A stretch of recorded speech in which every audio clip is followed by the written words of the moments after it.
The horses fought the wind as if it were alive.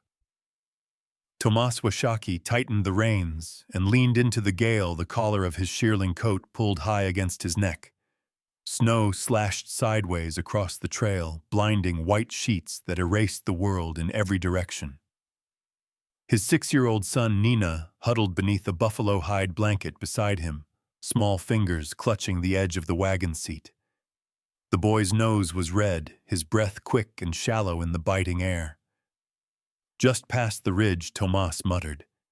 He wasn't sure if he was trying to convince the boy or himself. The sky was gone. The land was gone. All that remained was the crunch of hooves, the groan of wooden wheels, and the ghost of memory urging him forward. He'd traveled this road 100 times, but tonight it felt like another country. The wind wasn't just cold, it was angry. And the storm wasn't just weather, it was judgment. A gust hit hard from the side, rocking the wagon. Tomas gritted his teeth and held the reins firm. Nina's voice came quietly, almost lost beneath the howl. "Papa, look." Tomas glanced down, then followed his son's gaze out into the blizzard. At first he saw nothing but snow and shadow. Then there, a figure stood in the middle of the trail, as still as stone. A woman. Her dress was cream-colored, or had been once.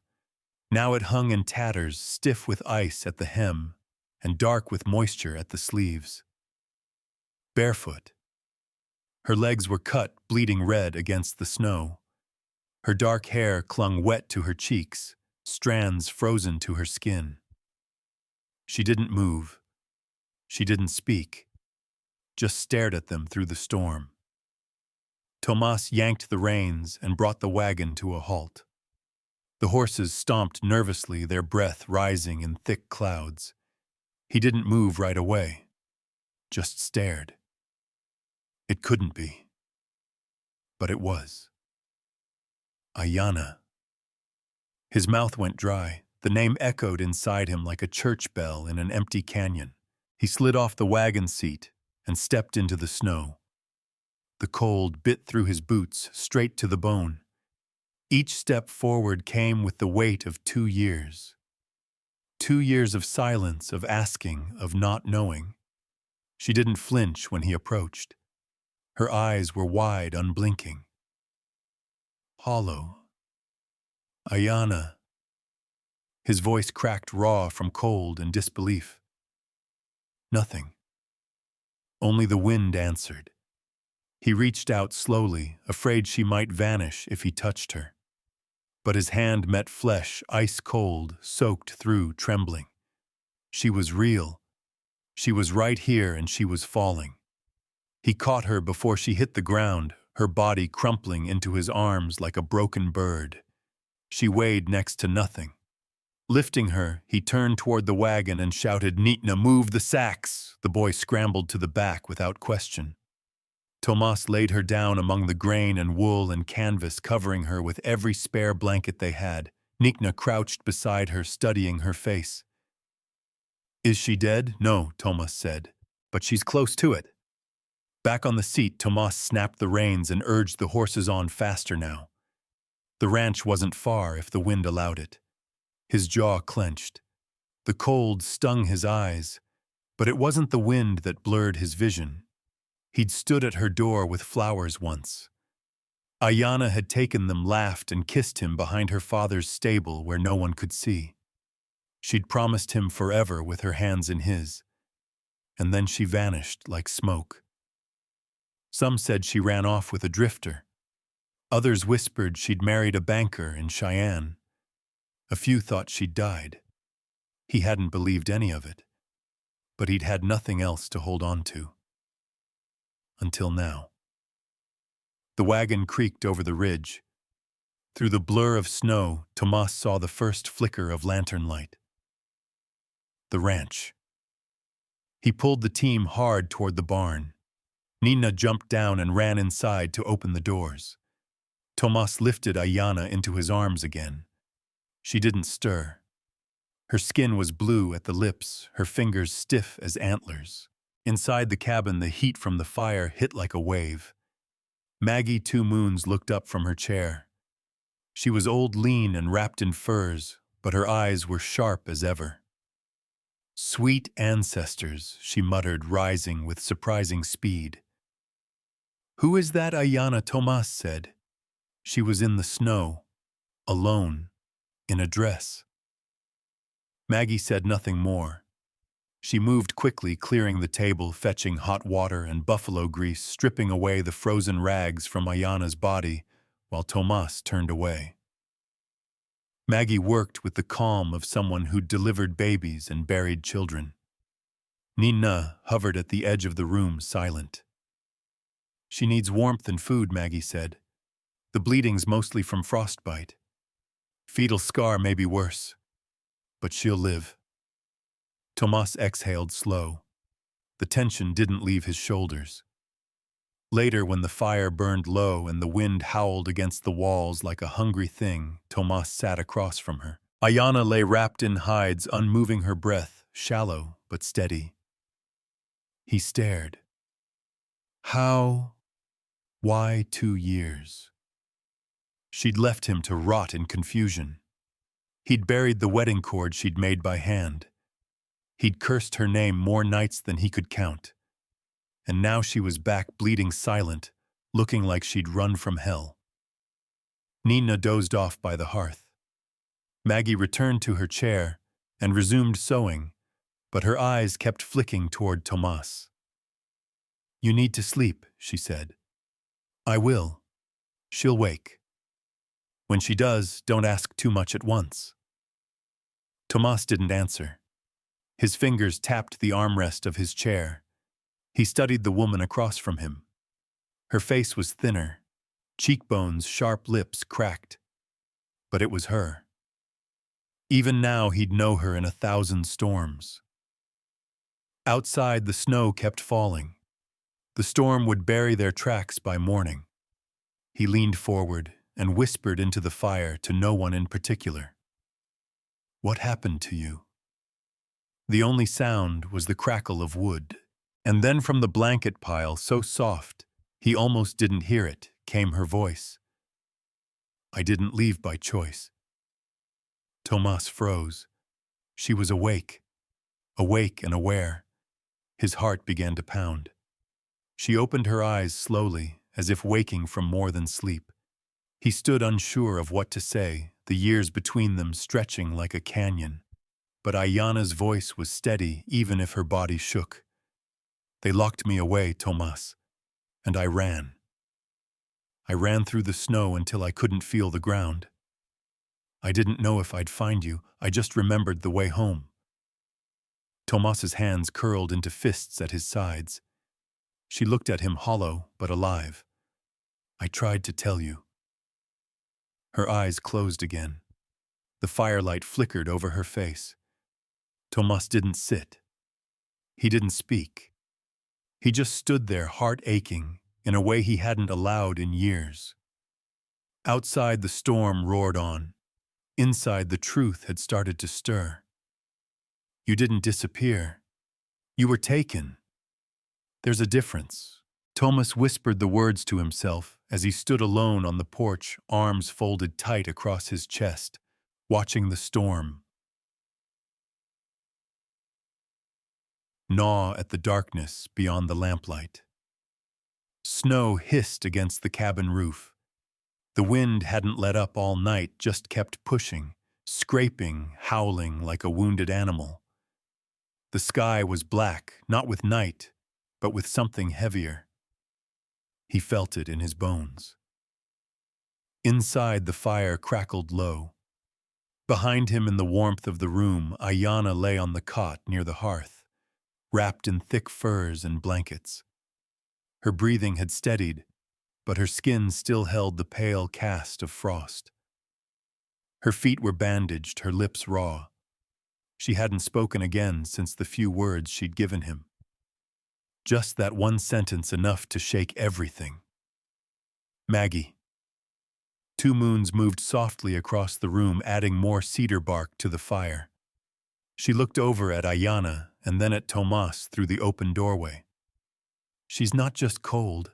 That girl's spirit's been out in the wind too long," she said. "Might take more than fire to bring her all the way back."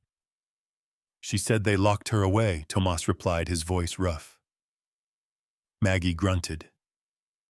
"Plenty of cages don't need bars." He turned back to the snow, but he wasn't seeing it anymore. He saw the past, the flash of Ayana's laugh in the barn, the way her hand used to find his, without needing to look, the scarf she'd dropped on the fence post and never returned for. He'd convinced himself she'd left because she wanted something better, something softer than ranch life. He'd hated her for it, grieved her like a coward in silence and whiskey and hard work. And now she was here, and none of it made sense. Nina's small voice broke through from the corner of the room. "Is she staying?" Maggie raised a brow at Tomas, then looked down at the boy. "She's resting.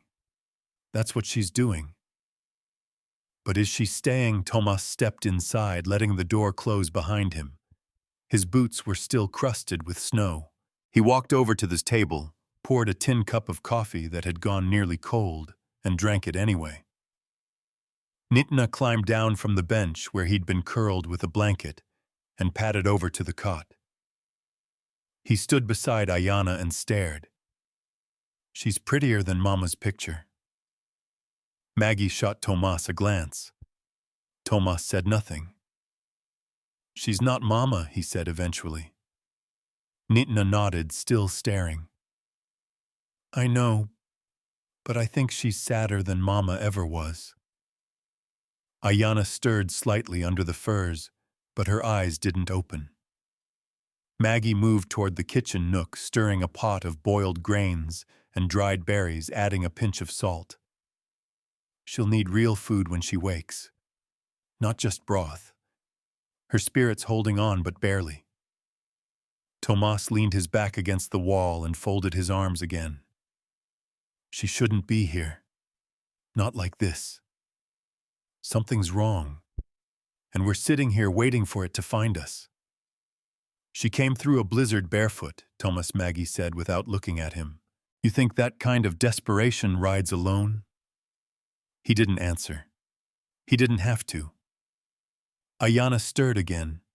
This time her eyes opened.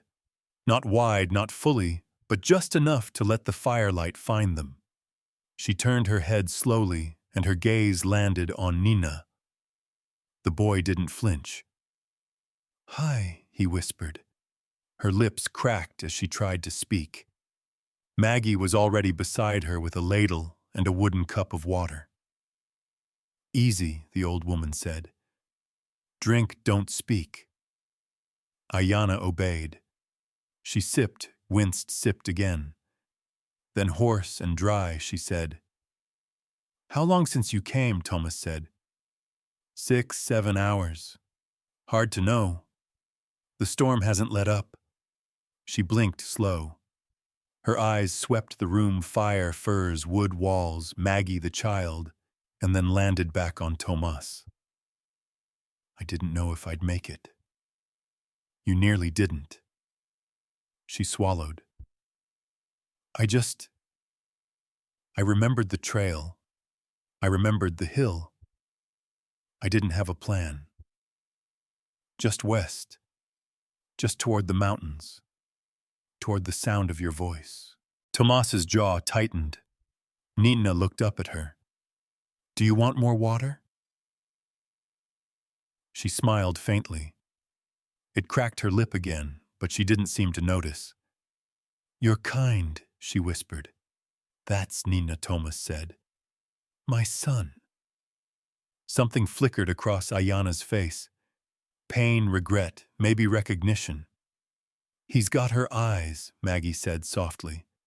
Tomas nodded. Ayana's gaze didn't leave the boy. She's gone 6 years now." "I didn't know. You wouldn't have," he said. Silence hung like smoke in the room. "I didn't choose to disappear," she said again, her voice breaking now, full of weight. "I didn't choose any of it." Tomas walked to the hearth, crouched near the cot. Then tell me what happened. Tell me why you vanished without a word. Because I stood at your door with plans and flowers and you were just gone. I wrote, she said, eyes suddenly wet. 3 letters. I gave them to someone I thought I could trust. I begged you, told you everything. I waited for weeks. I thought you didn't want me anymore. Tomas's face went still. Who, he asked. She didn't answer. Who did you give them to, Ayana? She turned her head away into the blanket. Nina had crept closer and now sat cross-legged on the floor, staring up at her like she was made of some ancient story. Maggie rose. That's enough for now. Her body's weak and the heart's worse. No, Tomas said, rising to his feet. If someone kept those letters from me, I want a name. I didn't know they wouldn't reach you, Ayana said, voice cracking again. I believed they did. I believed you made your choice. Tomas stared down at her, his fists clenched. She reached out her fingers, trembling, and took hold of Nina's hand. Her hand was smaller than he remembered, fragile, but even now it held warmth. Maggie placed a bowl of grain mash beside the cot. Eat what you can. Sleep what you can't, she said gently. Ayana nodded. Tomas turned and walked to the door. His shadow loomed across the floor. He paused, his voice low, dangerous. Tell me the name. Tomorrow. Then he stepped out into the storm. Behind him, inside, the woman he once loved lay between firelight and memory, her past unraveling just fast enough to draw them both toward something neither could yet name. They dressed me in lace and called it a life. The words left Ayana's lips like splinters, slow and sharp, slicing through the early light that filtered into the cabin. Snow still clung to the edges of the windows, but the worst of the storm had passed. A hush settled over the land outside. Inside the fire was nothing but coals, and Maggie moved silently through the kitchen, grinding dried herbs with the edge of a stone. Tomas sat at the far end of the table, hands wrapped around a tin cup gone cold, his eyes fixed on the woman who'd once promised to marry him. Ayana's voice had returned during the night, thin but steady, and with it came the story he had feared and waited for. They locked the door behind me, said it was for refinement preparation, but it felt like a cage the moment I stepped in. She sat propped up against Maggie's patchwork cushions, legs still wrapped in wool bandages beneath. Her hands shook, but her voice didn't falter. My father owed money. A lot. Lost to cards, mostly. Drinking didn't help. We were weeks from losing the land. And then Jacob Drummond showed up from Cheyenne. Tomas's jaw tensed at the name. Railroad man worse. A banker with hands in the railroad land, trades, mining whatever could be bought. He had the money to wipe my father's debts clean. In return, he wanted a wife with a quiet mouth and a good face, one who knew how to nod and pour whiskey and smile when told. She shifted, wincing at the pain in her feet. Maggie moved to her side, laid a warm hand on her forehead, then walked away without a word. My father agreed before he told me, Ayana said. Said it was done. That marrying you would have chained me to a poor man's life, a shack with wind holes in the walls and a cow dying in the barn. He said Drummond would give me silver rings and a house with red velvet curtains. Tomas stared at her. And you believed him? She shook her head. No. But he didn't ask. That same night they packed my things, told me we were going to visit family east of Wind River. We rode out before sunrise. No goodbye. No warning. I was just gone. Nina sat on the floor, carving lines into a small piece of wood with his penknife, pretending not to listen. But every now and then he paused, eyes flicking up at her. They kept me in Drummond's guest house, taught me how to sit, how to speak when spoken to, how to wear my hair, how not to cry. His sister drilled me like a soldier. I didn't see the sun for weeks. And the letters, Tomas asked, voice low. I wrote you as soon as I could. 2 weeks in. I told you everything, where I was, what they were doing, how I hadn't chosen this. I begged you to come.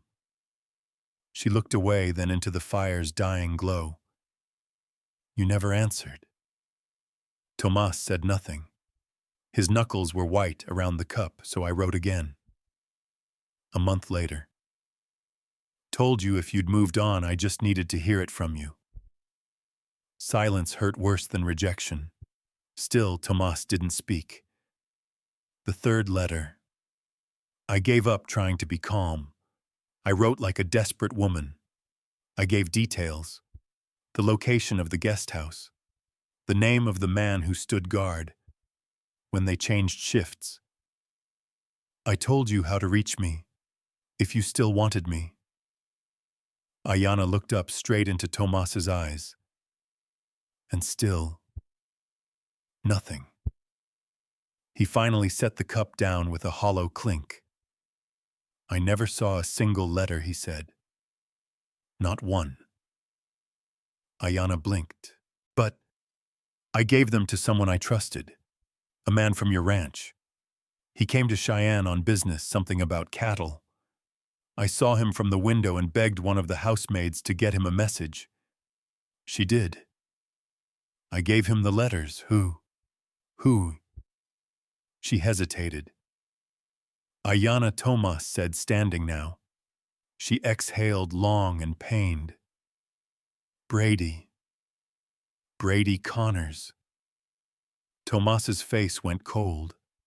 The room felt smaller. Maggie stopped her grinding. He promised he'd hand them to you himself. Swore on his mother's name. He even smiled like it meant something. Tomas turned and walked to the door.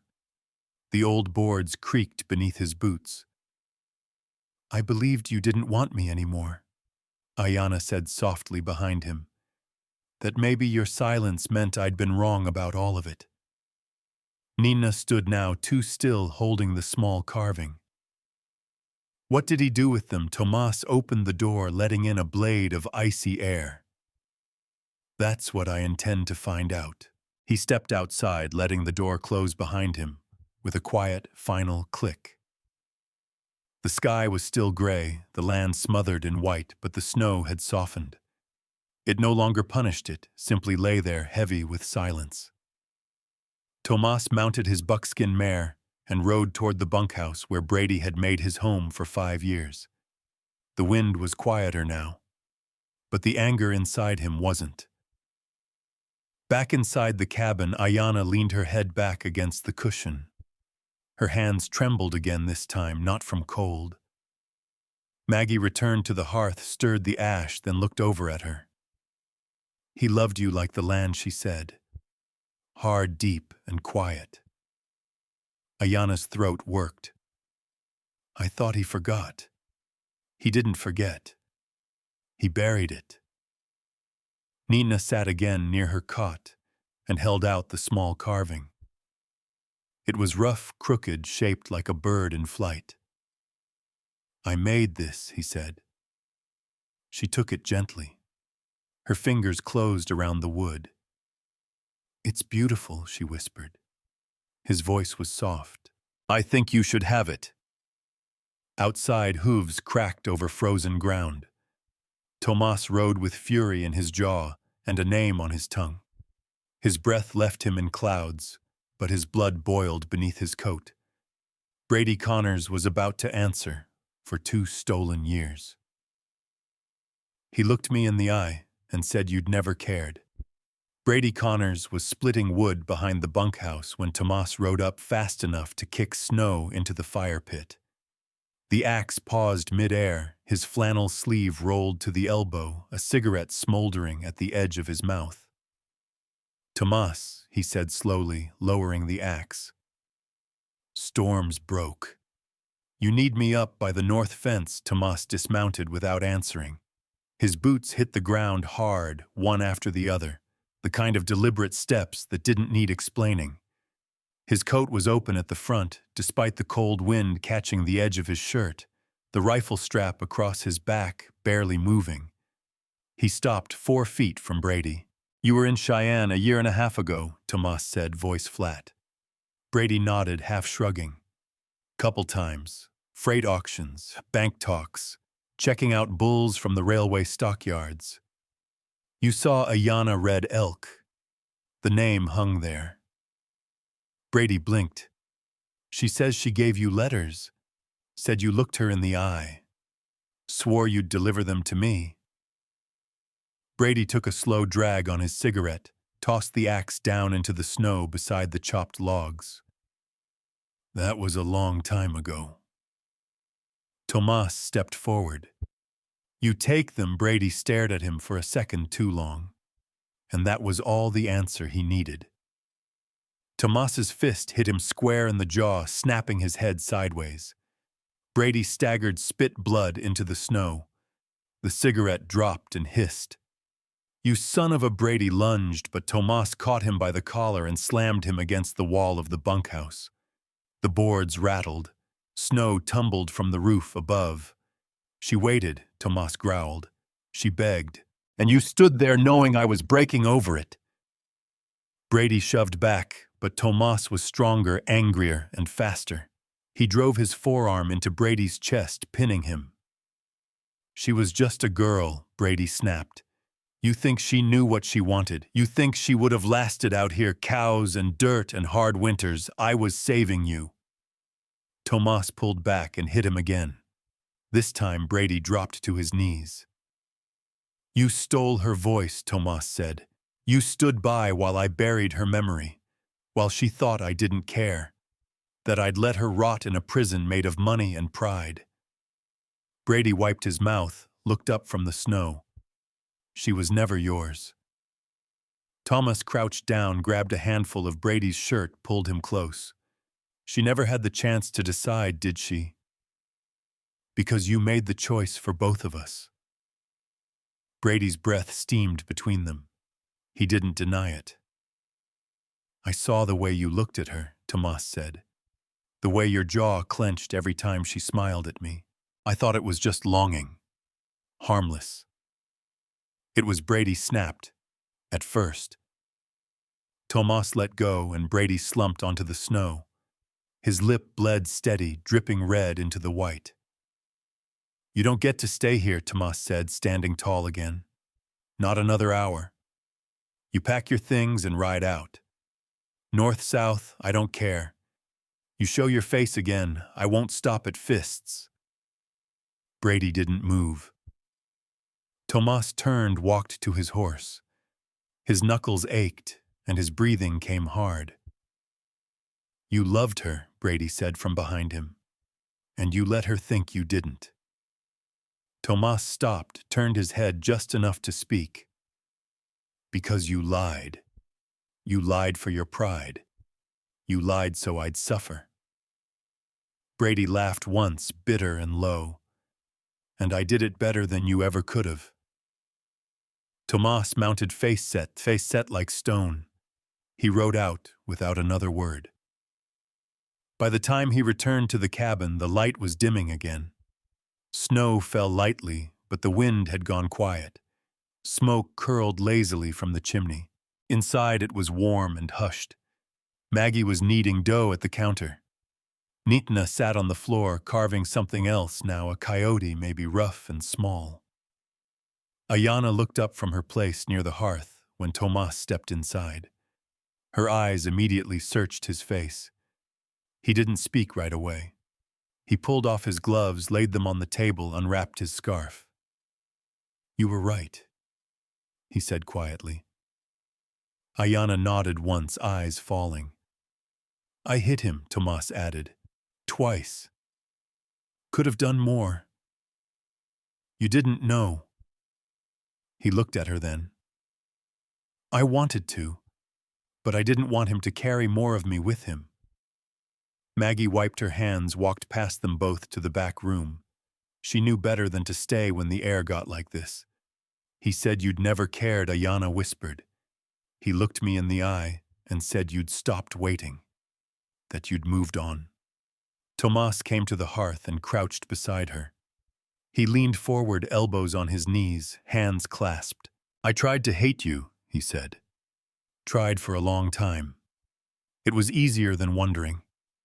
Easier than thinking you looked at my life and decided it wasn't enough. Her voice cracked. That's what they told me you'd think. He met her eyes. I'm sorry I believed it. They sat like that, inches apart, the heat from the fire softening their faces. You still have them, he asked. The letters. He nodded. No, I don't have anything from then. Tomas looked down. He has no place here now. I never wanted you to hurt him, she said. You didn't. I did. Nitna stood up quietly and walked over. He held out the coyote carving. It's for you, he said. Ayanna took it in her hand. Why a coyote? Because they always find their way back.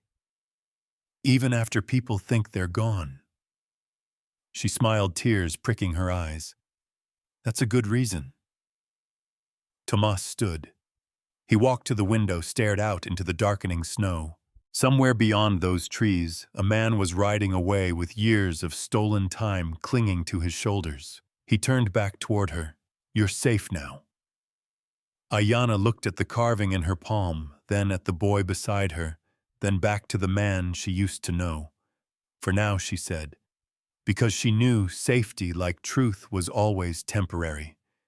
And there were still others who had paid for her disappearance and might come collecting. I prayed you'd find me, but you never came. And that broke me more than the prison. Ayanna spoke the words quietly, like she was afraid of them, afraid they might splinter in the air and cut her again. She sat near the hearth, shoulders hunched beneath the patched wool shawl Maggie had draped over her. Her feet were still raw beneath their wrappings, but she no longer winced with every shift. Outside, the snow had softened into a light drift, and wind whispered instead of screamed. The ranch was still, but not at peace. Tomas stood near the stove feeding logs into the fire, with the care of a man who needed something to do with his hands. His jaw was tight. He hadn't looked at her since she spoke. I didn't know you were gone, he said finally. Not really, I thought. He stopped, swallowed, then continued. I thought you chose him. The banker. I thought you looked at my life and saw too little. Ayanna looked at the dancing fire. You think I could have stood in that dress with that man's name on my tongue? If I'd had a choice, I didn't know. Tomas said, his voice lower now. But I still should have known better. Nitna lay on the floor nearby, curled on a sheepskin with the coyote carving clutched in one hand. His breaths were soft and steady. He'd fallen asleep, listening, something in him soothed by the return of a voice he'd never remembered, but somehow knew to trust.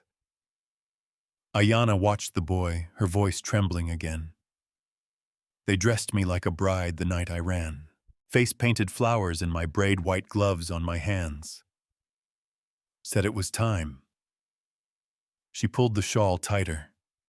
I was so calm they didn't notice anything wrong. I smiled, I nodded. I said all the things I was trained to say. They thought they'd beaten the fight out of me, but I'd kept a splinter of window glass hidden behind the vanity. I cut the curtain cords with it, tied them together, climbed out barefoot. She drew a shaking breath. I tore the dress on the window frame. Got blood on it. The cold hit me like a wall, but I didn't stop. I didn't even think. I just ran west. Because west meant you. Tomas sat down across from her elbows on his knees, hands folded. He looked older tonight. Not tired, not broken, just worn, creased by time and grief. "You should have never had to go through that," he said. "I kept hoping I'd hear your voice in the wind," she whispered. "Every time it howled, every time the snow bit. I thought maybe you were coming, that you'd found my letters and you were on your way. But nothing came. No horse, no sound." Tomas lowered his head. "That moment broke me," she said. "Not the dress, not the locked doors or the rules or the silks. What broke me was standing there in the snow, barefoot, bleeding, realizing you weren't coming." "I would have," he said, "if I'd known." "I know that now," she said. "But back then I thought I'd been a fool, that I'd trusted a love that wasn't real." Silence held between them. Maggie returned from the back room with a small crock of salve and a clean linen strip. She knelt beside Ayanna without saying a word, unwrapping the old dressing from her feet, inspecting the skin with a healer's eye. "These'll scar," she said, "but the flesh is knitting. You walked a long way." Ayanna nodded. "Long enough." Maggie dabbed the salve, gently, working in silence. Then she looked up at Tomas. "She needs food with fat, not just grains and roots. I've got smoked elk in the cellar." Tomas stood nodded and left to fetch it. The moment the door closed behind him, Maggie placed a steadying hand on Ayanna's shoulder. "He didn't know," she said. "I see that now." "Good. Because I don't think either of you could survive another loss." Ayanna blinked fast. "I don't know how to belong here anymore." "Then don't rush it," Maggie said. "This place doesn't ask you to belong. It just asks that you try." The door opened again, and Tomas returned with a tin of elk strips. He set them by the hearth, slicing off pieces for Ayanna and Nina, who stirred at the scent but didn't wake. Ayanna took the food with quiet gratitude. Her hands still trembled. "You knew he wanted you," Tomas said suddenly, not looking at her. "Brady. I knew he watched, that he stared longer than was polite. But I never thought he'd—" She shook her head. "I was too busy trying to survive to notice what he was becoming." "He lied to both of us," Tomas said. "And worse, he left you to rot in silence." Ayanna chewed slowly, every bite like a step forward. She wasn't sure she had the strength to take. "I don't want to be angry anymore," she said. "I carried too much of it in that house. I want to forget his face, but I don't know how to forgive someone who never asked for it." Tomas's eyes met hers. "You don't have to. Some men don't deserve forgiveness, only distance." Ayanna nodded. "And what about us?" Tomas looked back toward the fire. The shadows of the flames danced along the cabin walls, flickering across the old shelves, the pothooks, the worn floorboards that had weathered years of storms and footsteps. "I don't know," he said, "but we survived the silence. That counts for something." Nitna mumbled in his sleep, turning over. Maggie stood and began to clear the table, humming softly to herself, a tune older than any of them. "You should rest," she told Ayanna. "Healing isn't just in the skin." Ayanna set the elk strip aside. "I'm tired of running." "Then don't," Maggie said simply. Tomas stood. "There's a bed in the back room. Clean warm." Ayanna hesitated. "I don't want to take, "It's yours," he said. She rose slowly, leaning on the chair for balance. Tomas moved to steady her, but she waved him off gently. "I'll make it," she said. "I always do." He nodded. As she passed him, her shoulder brushed his arm. not by accident. The fire hissed as another log shifted. Snow tapped the windows like fingers trying to find their way in, but the cold stayed outside. Tomas stood alone now, watching the room she'd gone into, heart heavy with things unsaid, but a little less weighed down than before. Out beyond the valley, in a town where polished boots clicked on marble floors, a man named Jacob Drummond uncorked a bottle of aged bourbon, signed a contract, and asked his assistant a single question: has she been found? Every track is a choice, and I don't know who I'm choosing yet. Jude Rains stood at the edge of the pine brake, one boot resting on a frozen branch, steam curling from the horse beneath him. The wind was soft here, hushed by the trees, but the cold still cut. He squinted into the distance where the trail disappeared over the rise west toward Wind River, toward the life Ayanna might be trying to reclaim. He lit a match with his thumb and held it to the edge of a thin cigarillo. His fingers were steady, his breath measured, but his thoughts were anything but. The message had come yesterday, short and sharp. She's gone. Find her. Don't fail again. The signature didn't need writing. Jacob Drummond always left a mark without ink. Jude exhaled slowly, watching the smoke drift.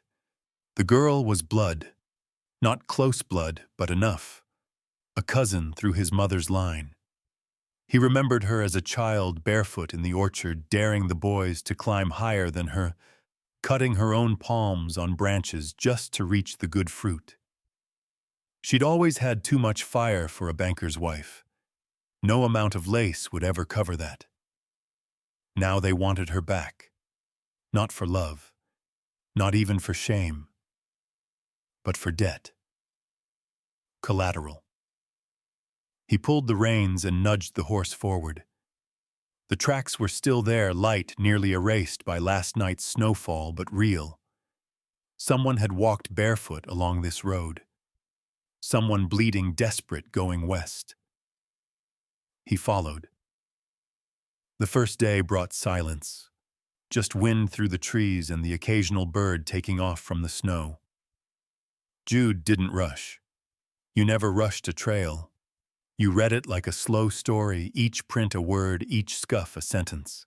Ayanna had veered off the main trail near the river crossing, likely to avoid town eyes. Smart. Even half frozen, she still thought like a wolf.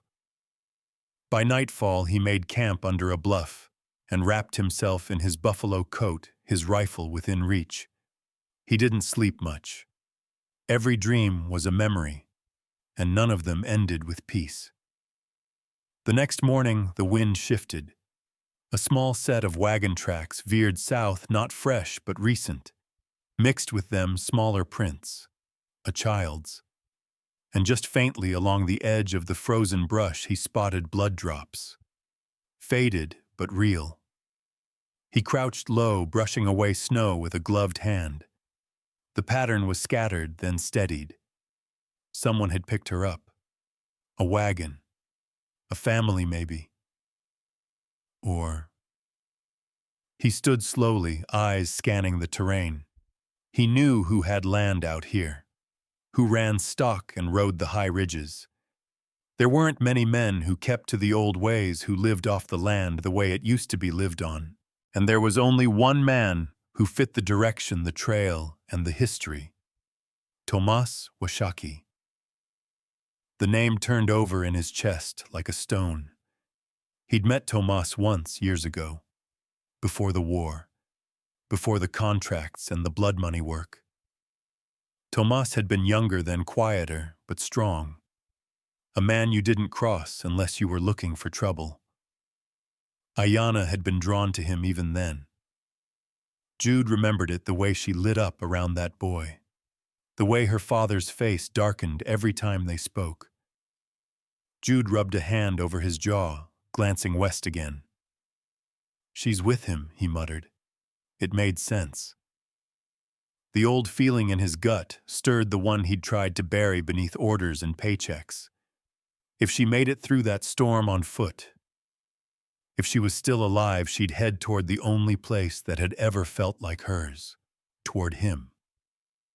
He rode on. That afternoon, he came across a broken branch snagged with cream-colored thread. Not recent, but unmistakable. Lace. The memory of her in that dress, a prisoner's gown, disguised as a celebration, flashed in his mind. He hadn't seen her that night, but he'd heard the shouting. Her father, the servants, the slammed doors, then days of silence. Drummond had kept it quiet, of course, but everyone inside that house knew something had snapped. By evening, the tracks led deeper into the hills. The light began to bleed orange across the snow, turning the world gold and sharp-edged. Jude stopped his horse at a ridge and looked out. Smoke curled up from a chimney in the distance. A small ranch, modest, weather-worn. He knew it without needing to check a map. The Washakie place. Jude dismounted slowly, every move quiet. He didn't go closer yet, just stood staring at the smoke trail. If she was in there, she wasn't running anymore. She was choosing something. Maybe safety. Maybe love. Maybe both. He crouched behind a fallen log, pulling his coat tighter. He could ride up and knock, say he was just passing through. Try charm. Try guilt. Or he could wait. Watch. Learn what her face looked like now in freedom. See if it matched what he remembered. But the wind shifted again, and he heard something. Hoofbeats.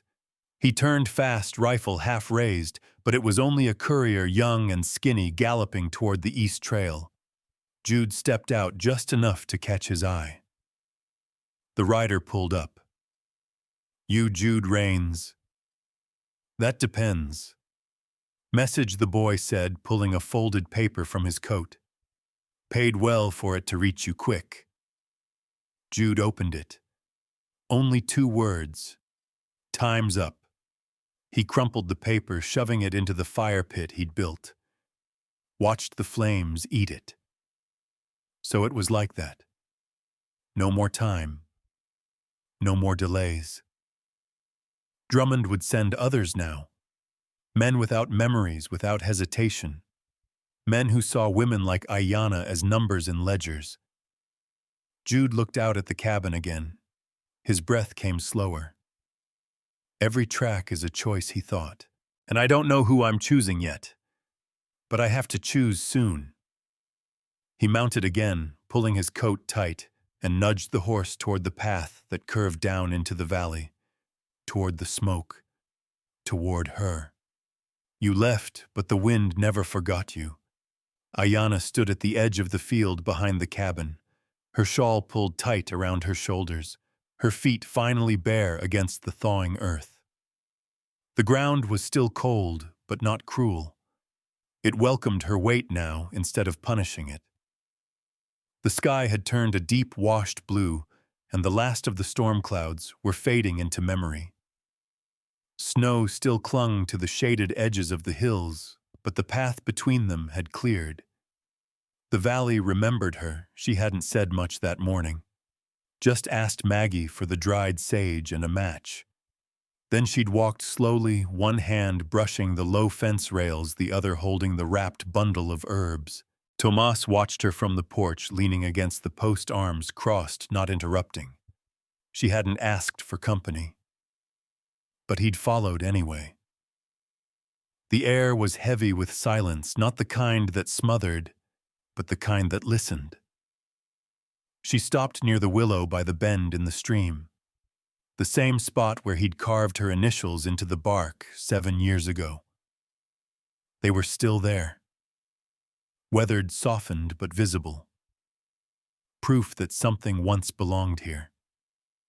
She struck the match, lit the sage, and let the smoke rise, slowly curling toward the branches overhead.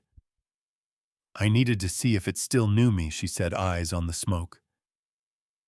"This land." Tomas stepped beside her. It never forgot. Ayanna let the silence sit between them before she nodded once.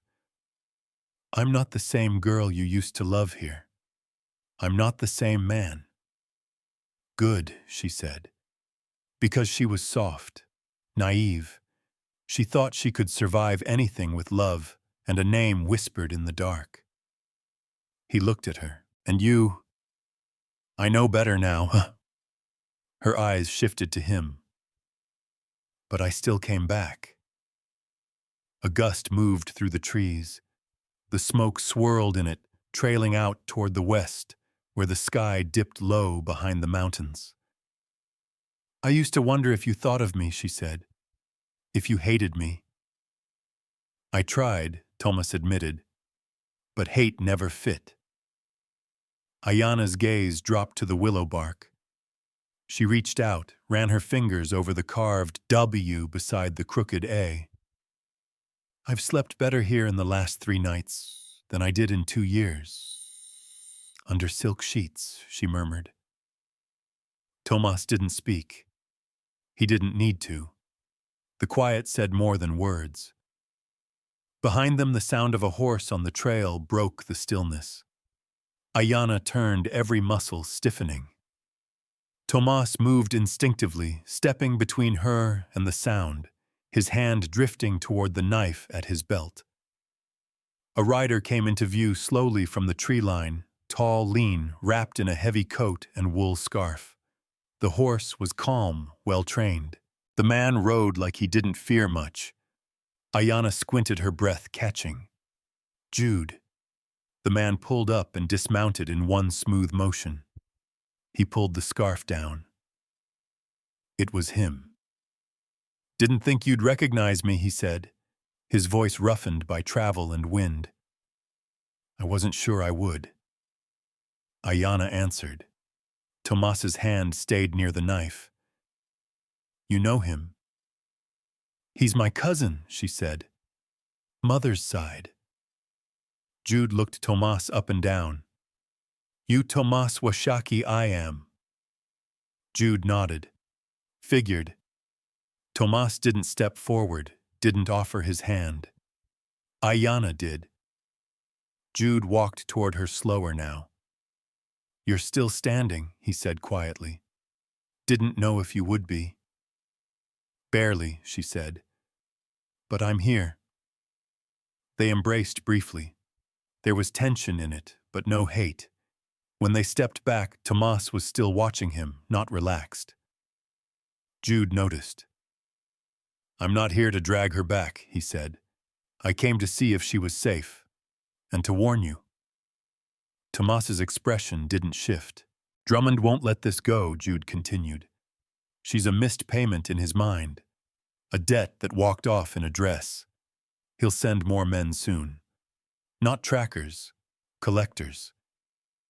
Then they'll ride into the wrong valley, Tomas said flatly. Jude looked at him again, like he was reassessing something. You're going to fight them if they come, yes. Ayanna stepped between them. You didn't have to come all this way, Jude. He looked at her softer now. Yes, I did. I owed you at least this much. She hesitated. You knew what they were doing. You were in that house. You didn't stop them. No, he admitted. But I also didn't help them. And I gave you every map I could without raising suspicion. You just never saw them.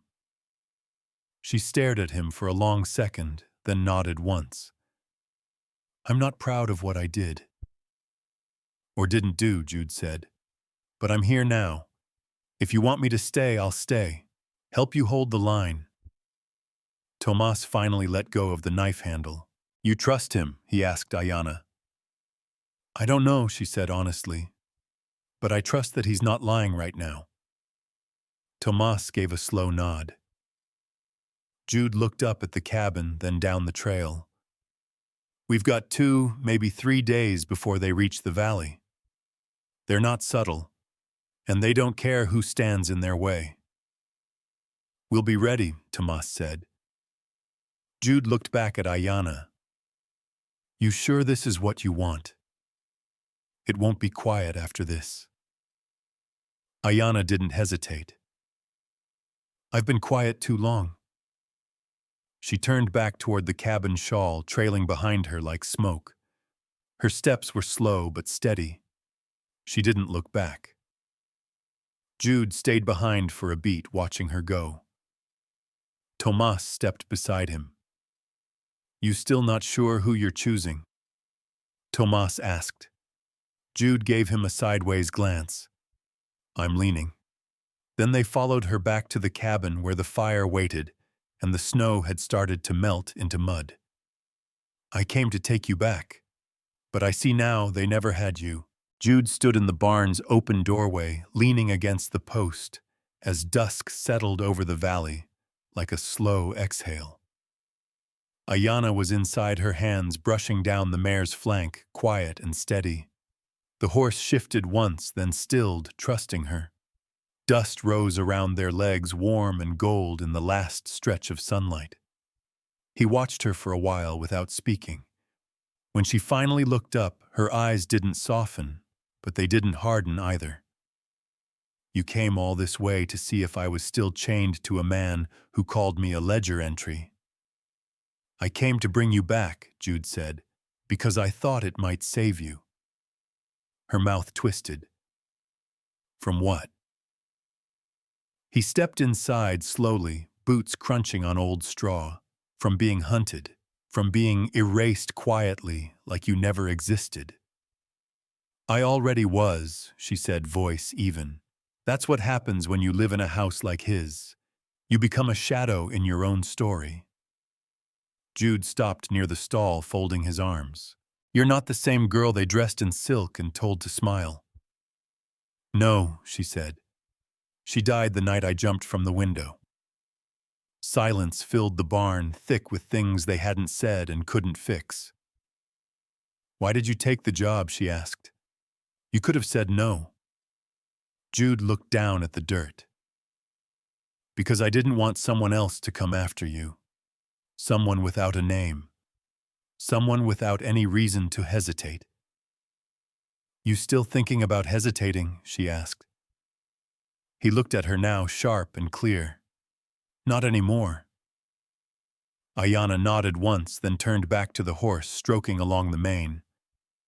Then stay. Help us. I plan to. She smiled faintly. You're late to the rebellion. He chuckled under his breath, then stepped up beside her, reaching for the brush. I don't think I've ever seen you look like this. Like what, Free? She stilled at that, the brush pausing mid-stroke. He went on. I used to think you were too wild to be trapped, but I saw you in that house, Ayana. I saw what it was doing to you. You never said anything, she said quietly. I didn't think I could do anything. You were wrong, she said. You could have spoken. You could have sent word. You could have gotten me out. I know, Jude said, but I didn't know who I was choosing then. Ayana looked over at him, one brow lifted. And now I came to take you back, he said again, softer this time. But I see now they never had you. Not really. Just the shell of you. The part that plays nice and says yes and keeps her hands folded. But the rest of you. He shook his head. That was never theirs.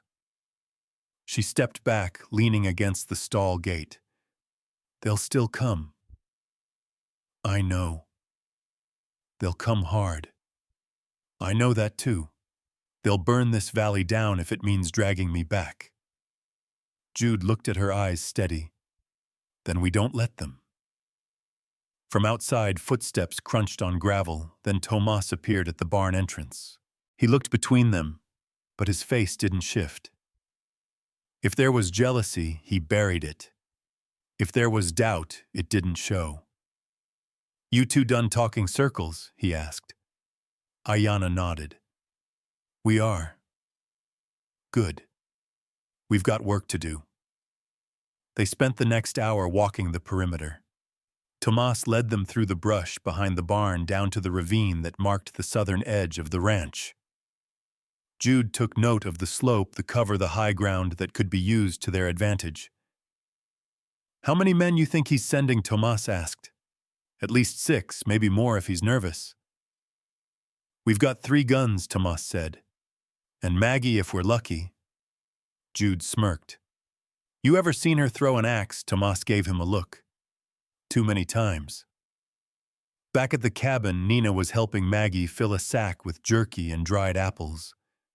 The boy looked up when the men entered, eyes sharp, aware something was happening. "You gonna fight?" he asked Tomas. Tomas crouched beside him. "Only if we have to." Nina nodded solemnly. "You should put snares out by the creek. The old kind. The ones with the sticks and rocks." Maggie smiled faintly. "He remembers." "I remember lots," Nina said. Later that night, around the fire, the 4 of them sat close, the air thick with smoke and tension. "We need to decide where we stand," Tomas said. "Do we defend the house or do we pull back and hit them on the trail?" "They'll expect us to hide," Jude said. "That's what most do." "But we're not most," Ayanna said. "We fight on our land, where we know every bend, every tree. They walk into this valley like it's theirs, they leave with less than they came." Jude looked at her, then really looked. She wasn't fragile anymore. She was forged. "You'll need a rifle," he said. "I'll take Maggie's," she replied. Tomas nodded slowly. "We set the traps at first light. Then we wait." No one spoke for a while. Then Jude leaned forward, his elbows on his knees. "I won't let them take you," he said to her. "Not again." She met his eyes, then turned to Tomas. "You believe him?" Tomas didn't look away. "I believe you're worth fighting for." Maggie stood and tossed another log on the fire. The sparks rose fast, then settled. "We rest tonight," she said. "Tomorrow we remind the land who it belongs to." Outside, the night settled deep and cold. But inside the cabin, firelight flickered across their faces, 4 people bound not by blood, but by choice. And in that quiet before sleep took them a new kind of silence settled over the room. The kind that came before a storm. The kind that knew exactly what was coming. He didn't want a wife. He wanted a trophy no one else could touch. Ayanna's voice carried across the yard like the first crack of thunder before a storm. She stood tall in front of the porch, her rifle slung across her back, her braid looped tight and out of the way. The wind picked up cold and sharp, carrying the scent of iron and pine through the open valley. Tomas stood to her right, Jude to her left, both armed, both silent. The riders had arrived an hour earlier. 6 men on horseback. All dressed in dark coats and polished boots, their horses too clean for men who lived hard. Their faces held the smug tightness of hired hands paid well and promised more. But it was the man in the center who drew Ayanna's gaze like a knife point. Jacob Drummond hadn't changed much. His hair had gone grayer, slicked back now, but the sharpness in his features remained. He wore a coat that probably cost more than a winter's feed, and his gloved hands rested on the pommel of his saddle like he was at a boardroom table. "You've made this far more complicated than it ever had to be," he said calmly, his voice clipped and cold. Ayanna stepped forward. "You're on land that doesn't welcome you. I'm not here to be welcomed. I'm here to correct a breach of agreement." "You mean a broken engagement?" "I mean theft," Drummond replied. "You were paid for, promised. Your father shook my hand and took my money. And then you ran. I wasn't his to give. You were part of a contract. I'm not property." Drummond's eyes flicked past her to Tomas. "Is this the man who convinced you otherwise? No one convinced me. I remembered who I was before your walls tried to silence it." Jude stepped forward now, his rifle at his side. You've got 5 minutes to turn around. Drummond raised an eyebrow. And if I don't, Tomas answered, voice low and clear, then the land will remember what happens to men who try to take what's not theirs. Drummond's smile didn't reach his eyes. He dismounted slowly, dusting his coat with calculated calm. You think this is noble, he said to Ayanna. You think this is brave. But I know what happens next. The law doesn't protect deserters, especially not women who renege on agreements tied to land and debt. There's no law out here, Maggie said from the porch, her shotgun across her lap. Only consequence. One of Drummond's men shifted in his saddle fingers, twitching near his holster. Jude caught the movement and gave him a look that stopped it cold. Drummond took a slow step forward. You had your fun, Ayanna. I'm offering you one last chance to do this clean. Come with me now. Quietly. I'll leave the ranch standing. And if I don't... He didn't answer. Tomas stepped forward, rifle raised, not aimed yet, but close. That's far enough, he said. Drummond's jaw tightened. You've got a boy on this land, don't you? He said. How long before he's caught in something he didn't start? Ayanna's hand moved to her rifle. Say his name again, she warned, and you won't finish the sentence. Drummond stared at her. You've changed. I had to, she said, because I thought for too long that surviving meant staying quiet. The tension broke when one of the hired men reached for his rifle too fast. A single shot rang out Maggie's. The man's hat flew off as the buckshot grazed his scalp. He fell back, cursing, and holding his head, blood leaking through his fingers. Drummond didn't flinch. Your warning shot, Maggie said evenly. You won't get another. He turned eyes colder than the mountain air. You have until dawn, he said. If she's not with me by then, I'll burn this place down, with or without her inside it. He mounted his men, falling in line. The wounded one dragged himself up with help, shaking, humiliated. As they rode off, Ayanna stood unmoving, her hands clenched into fists. The wind rushed back through the trees as if the land had been holding its breath. Jude exhaled slowly. Well, that went about as expected. They'll come hard, Tomas said, and with fire. Maggie stood and stretched her back with a wince. Then we meet them with water and powder. Inside, Nina stood behind the curtain, peeking through the window, silent. Ayanna walked to the porch and sat on the top step, her legs trembling from the tension she'd refused to show. Tomas followed, crouched beside her. You did good, he said quietly. I wasn't scared for me, she replied. Just for this place. For all of it. For you, for Nina. He nodded. That's what courage is. She looked at him, Shilu looked. They won't stop, no, he agreed. But neither will we. Behind them, Jude was already checking ammunition. Maggie was boiling water and muttering prayers under her breath. Ayanna turned her face to the darkening sky. The sun had already dipped low, and the light was falling fast. She remembered nights in that house in Cheyenne, where every sound outside was ignored and every word inside was measured, where the rooms smelled of perfume and ink, and the windows never opened more than 2 inches. She had never felt more alone than in that place full of people.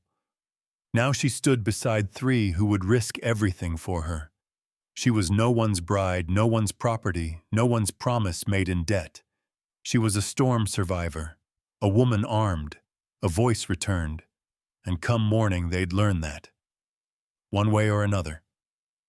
There's no honor in surviving quiet, only in standing loud, even if it ends you. The first spark lit just before dawn. Tomas saw it from the ridgeline, a flicker against the pitch-dark sky, too low for stars, too sharp for lanterns. He turned fast and whistled low. One sharp note rising, then cut. The sound traveled across the chilled air toward the cabin below. Inside, Ayanna was already up, lacing her boots with trembling fingers. She didn't need to be told. They were coming early. Jude stood by the back door, rifle in hand, his coat already dusted with frost. He glanced at her and nodded once. "It starts now." She nodded back. Tomas sprinted through the pines, his breath ghosting in the cold.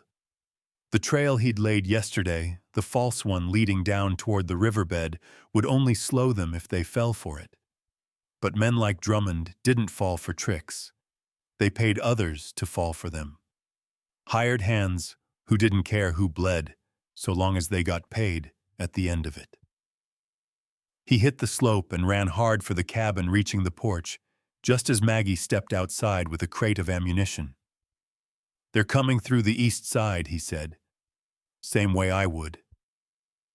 "They won't make it past the traps," Maggie said calmly. "But we'll be ready if they do."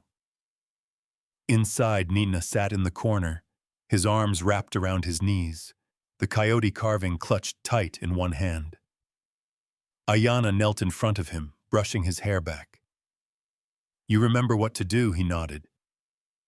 "You're smart," she whispered. "You don't run unless Maggie says, and if she says it, you run like the wind." "Understand, I understand." He tried to sound brave, but his voice cracked. She kissed his forehead and stood, heart tight. Outside, the sky began to pale into the thinnest line of light.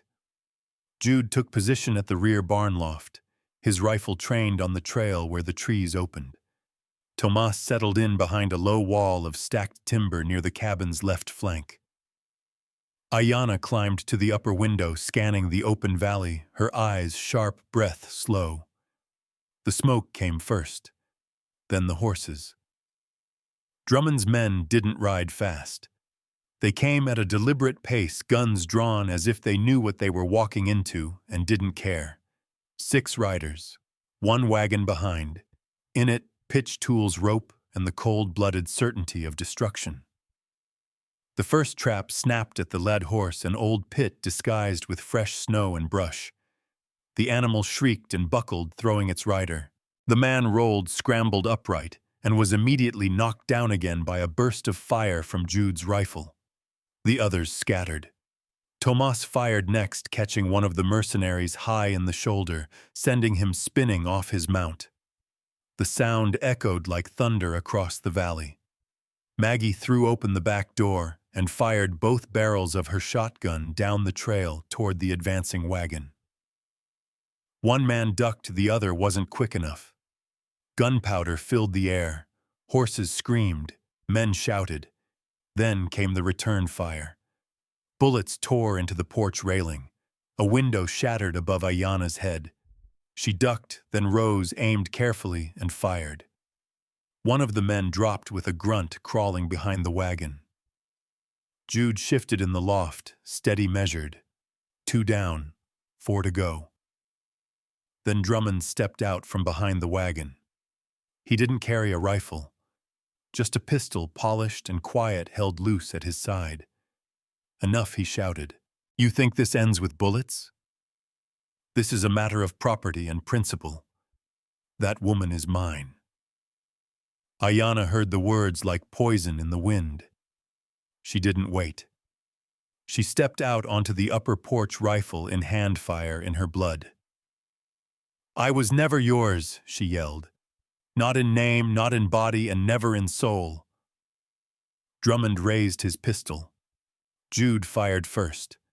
The bullet struck Drummond square in the leg, dropping him to one knee. He screamed, and the sound wasn't pain, it was rage. 2 of his men tried to run. Tomas fired again, dropping one. The last stumbled through the snow toward the trees. "Let him go," Maggie muttered. "Let the land deal with cowards." Ayanna climbed down fast, heart pounding. Tomas met her at the porch, smoke rising from the barrel of his rifle. "I need to see him," she said. "You sure?" She nodded. Drummond lay in the snow, cursing, blood soaking his trousers. His pistol had fallen somewhere in the chaos. She walked up slowly, rifle still in hand. She didn't point it at him, but she didn't lower it either. "I want to know why," she said. Drummond looked up, face twisted. "Why? Because I saw you. And I wanted you. That's how men like me work." "Men like you," she repeated. "I gave your father everything, paid off his debts, promised him land security. And in return, I got you until you ran like a thief." "I ran like a woman reclaiming her life," she said. He sneered. "You'll never be more than a piece of dirt with a pretty face. Look where you are. In a shack. In a nowhere valley with people who'll die for nothing." "No," Ayanna said. "I'm with people who live for something. That's more than you ever did." She turned away. Drummond laughed bitterly. "You won't kill me. You're not made for it." She looked back. "No. But you won't walk out of here either." She nodded to Tomas. He approached, hands steady, and bound Drummond's wrists with a leather strap. "You'll face tribal law," Tomas said. "And out here that means something." Jude stood behind him now, rifle across his back. "We send word to Wind River. Let them decide what to do with a man who tried to burn his way into ownership." Drummond's face twisted with fear. It was the first true expression he'd shown. The fire died down behind them. Smoke curled up toward the sky, not from destruction, but from survival. Later, as they dragged the wagon out of the path and buried the dead with quiet words, Ayanna stood at the edge of the field. Again her hair loose in the wind. Nina came to her side, small fingers slipping into hers. "We won?" he asked. She looked down, smiled faintly. "We lived," she said. He nodded. "That's better." The hardest part wasn't surviving the storm, it was letting myself believe it had passed. Ayanna knelt beside the hearth, feeding cedar kindling into the warm glow of the fire. The air in the cabin still held the edge of winter, but the burn of it no longer reached the bones. Outside, the snow had begun to melt in patches, revealing the stubborn grass that clung to life beneath. It was quiet now, no gunfire, no threats hanging in the air like frost. Just the snap of flames and the occasional creak of wood settling. She pressed her palms toward the heat and stared into the embers, half expecting the comfort to vanish like a dream. Even with Drummond locked in the supply shed under Tomas's guard, even with the bodies buried and the blood scrubbed from the porch, something inside her hadn't unclenched. Nina was asleep in the back room, curled in a blanket, clutching the same coyote carving he'd refused to let go since the shooting. Maggie was down in the field, tending to the injured horse they'd pulled from the trap. Tomas had gone with her. Jude was outside chopping firewood, the steady rhythm of the axe echoing through the trees. She didn't realize she was crying until she felt it, hot tears slipping down her cheeks, with no sound, no sob, just water falling from a wound too deep to name. Her hand moved to her throat, where once she'd worn Drummond's pendant, a symbol of his claim. She'd thrown it into the fire 2 nights ago, watched it melt into nothing, but her skin still felt its weight. She heard the door open, but didn't turn. Jude's boots scraped the floorboards softly as he stepped inside. He set the axe down near the door and stripped off his gloves, rubbing his hands together. "You should rest," he said. "I don't want to close my eyes." He didn't ask why, just walked over and lowered himself beside her. The warmth from the fire spilled across both of them. "They're sending for him tomorrow," he said after a moment. "Wind River authorities. Tribal council will handle it from there." She nodded. "It's justice," he added. not revenge. "I don't know the difference anymore," she whispered. "You do," he said gently. "You wouldn't be here if you didn't." She stared into the flames. "Do you think I'm broken?" Jude was quiet. Then he said, "I think you're bruised, cracked, scarred. But no, not broken. If you were, you wouldn't be feeling anything. You'd be numb, cold. But you're not. You're warm." She turned her head, eyes red. "You didn't say strong." "I didn't need to." They sat in silence. Not awkward, not tense, just a shared stillness in the wake of everything they had survived. "I thought I was past feeling anything," she said. "When I left, when I walked barefoot into that snow, I wasn't running towards something. I just needed to stop drowning. And now I don't know what to want," she admitted. "I don't know who I am outside of running and surviving." "You don't have to figure it out tonight," Jude said. "But you're allowed to want something now." She leaned her head back against the wall, eyes half closed. "I don't know how to dream anymore." "You will," he said softly. "Dreams come back when they're safe." The fire popped. Ayanna flinched, but only slightly. He noticed, but didn't mention it. She reached into her coat pocket and pulled out a folded piece of paper, its edges worn and creased. She held it out. Jude took it, unfolded it carefully. Inside was a list written in a small, deliberate hand. Things she hadn't spoken aloud. Walk barefoot in the creek again. See spring come from start to finish. Laugh without checking who's watching. Braid Nitna's hair without rushing. Feel hunger and eat because I want to. Sleep under the stars. Kiss someone because I chose to. He read each one in silence, then folded the paper and held it close as if it were glass. "You wrote this before you left," after she said. "The second night, when I thought I'd die before morning. I didn't expect to keep it. You've done some of these already. I didn't notice until yesterday." He smiled. "That's the best way to live through a list."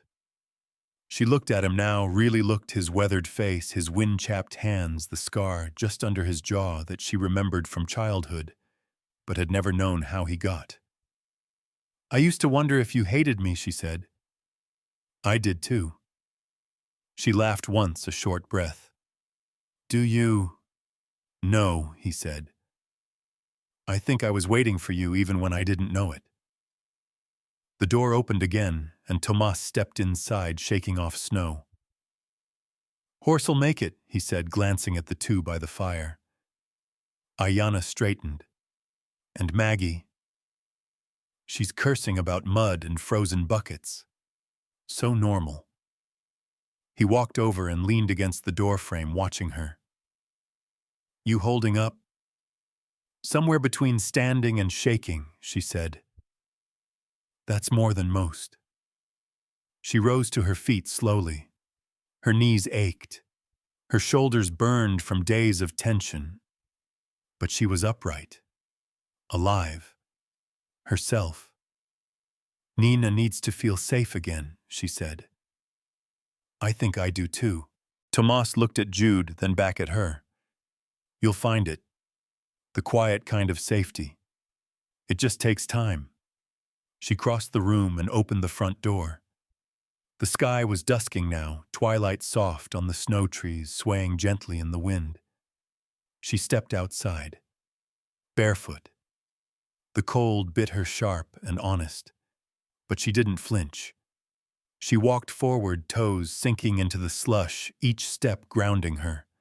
Behind her, the door creaked open again. She heard footsteps. "Jude." He didn't say anything, just stood beside her, watching the valley stretch wide and wild before them. "I want to stay here," she said.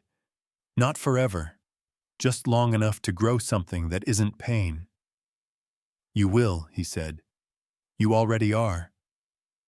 She looked at the distant ridge where the storm first tried to bury her. Then she looked forward. and didn't look back. Some wounds don't close, they bloom.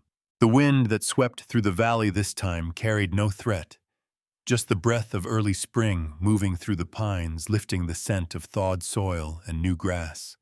It whispered across the hills like something returned home, soft and watchful, no longer hunting.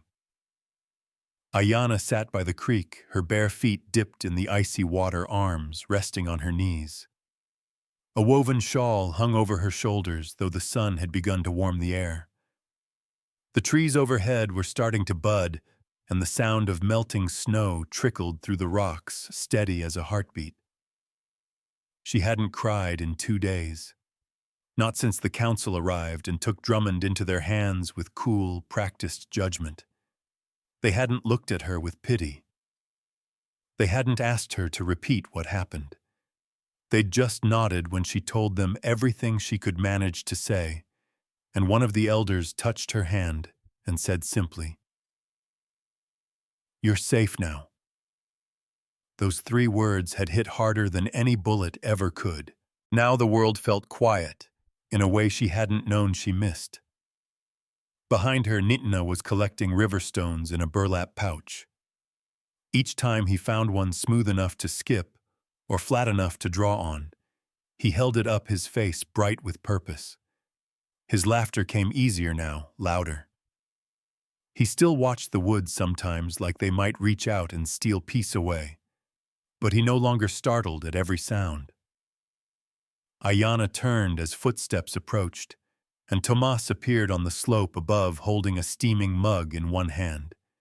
He descended toward her slowly, careful not to spill. "You always find the coldest part of the creek," he said, handing her the mug. "I like the way it wakes me up," she replied, taking a sip. Black coffee, strong and bitter. Perfect. Tomas settled beside her in the grass, his legs stretched long in front of him. He watched Nina toss a stone and cheered when it skipped twice before sinking. "Looks like he's healing. He's trying. Like the rest of us." They sat in silence, the creek chattering between them. After a while, Tomas spoke again. "You're staying then?" Ayana nodded. "At least through the planting season. Maybe longer. I want to help Maggie get the south field turned. She'd like that. And I want to see what this place looks like in full bloom. I've only ever known it under snow or threat." He looked over at her. "It's good in the spring. Wildflowers along the ridge. Horses get lazy. Everything slows down." "I'd like that too," she said. Tomas watched her for a moment longer, then said, "You don't owe anyone a future. You know that, right? You don't have to give answers, or build a life around guilt." "I'm not," she said. "Not anymore. I'm building it around choice." He smiled, nodded once, then stood and dusted off his pants. "You coming back for breakfast?" "In a minute. I want to watch the light change." He walked back up the path, his silhouette folding into the trees. Jude appeared a few minutes later, riding slow along the creek on the old roan horse. He dismounted when he saw her and led the horse down to drink. She looked up at him, shielding her eyes. "You're quiet this morning," she said. "I've been thinking." "Dangerous habit." He smirked. "Not when I'm careful with it." He tied the horse to a nearby branch and sat beside her, stretching out in the grass. For a long time, neither spoke. They just listened. Finally, he said, "I'm heading east soon. Just for a while." Her throat tightened, but she nodded. "I figured. There's a ranch near Laramie. Friend of mine needs help breaking in new stock. Good work. Good people." She nodded again. "You don't have to explain." "I want to," he said. "Because it's not running. Not for me. I'm not scared of staying. I just think I need to go prove to myself I still know how to live outside of fight and fire." "That makes sense," she said softly. He studied her face, then asked, "Would it be all right if I came back?" She looked at him. "Are you asking if you'll be welcome or if I'll be waiting?" Oh. Ayana didn't answer right away. She looked back toward the water, the way it moved over stone and root without resistance. Her voice was steady when it came. "I don't know who I'll be when summer comes," she said. "But if I'm still here and you're still the man who rode through fire to stand beside me, then yes, you'll be welcome." He exhaled like he'd been holding that breath for weeks. She looked over at him. And no promises this time. Not the kind that keep us quiet when we should be loud. Agreed. He stood brushing off his pants and walked back to the horse. "Take care of yourself," she said. He turned, smiled. "I'll try. You too, Ayana." Then he mounted, turned the horse slowly, and rode back up the trail, disappearing around the bend without looking back. She sat for a long while after, until the sun fully crested the hills and lit the water gold. Nitna returned to her side and held out a stone. It was smooth and flat, with a line of red quartz through the center. She took it, held it in her palm. "It's for you," he said. "It looks like it's cracked, but it's strong." She closed her hand around it. "Thank you," she whispered. The wind rustled the trees above, not with warning, but with welcome. Ayana stood her feet wet, her heart steady. Some things don't need to be closed to be whole. Some wounds don't need to vanish. They just need room to breathe and bloom.